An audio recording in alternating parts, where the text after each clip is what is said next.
pemerintah Aceh mengucapkan ribuan terima kasih kepada perusahaan PGE dan GMP yang telah melakukan operasi katarak dan santunan anak yatim untuk di sekitar wilayah Aceh Utara.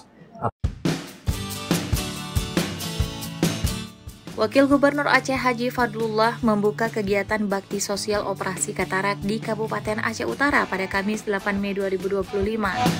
Kegiatan ini terlaksana atas kerjasama antara PT Pema Global Energi dan Lembaga Amil Zakat Kelompok Bakri Amanah.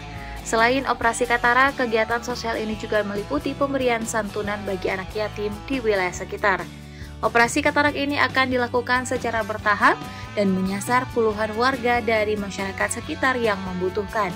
Dalam sambutannya, Wagub Fadlullah menyampaikan apresiasi atas peran nyata PGE dan juga Bakri Amanah dalam mewujudkan kepedulian terhadap kelompok rentan. Wagub berharap kegiatan ini tidak hanya berhenti di sini, melainkan menjadi awal dari rangkaian program sosial yang lebih luas dan berkelanjutan. Ia juga menegaskan bahwa Aceh masih membutuhkan banyak inisiatif seperti ini di berbagai bidang, mulai dari kesehatan, pendidikan, lingkungan, hingga pemberdayaan ekonomi masyarakat. Dalam kesempatan itu, Fadlullah mengajak dunia usaha untuk melihat potensi besar yang dimiliki Aceh. Ia menggambarkan kondisi Aceh sebagai daerah dengan sumber daya alam yang melimpah, namun masih menghadapi tantangan kemiskinan.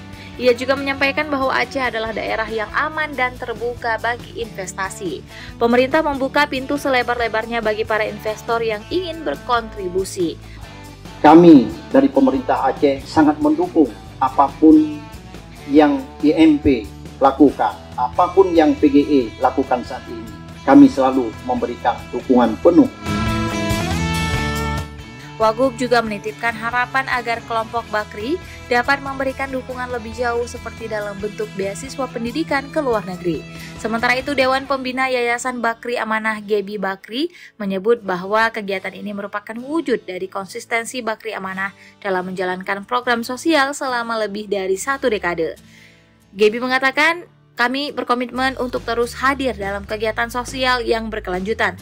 Terima kasih kepada tim medis dari Rasuna Medical Center Jakarta yang telah ikut berpartisipasi dalam operasi katarak ini.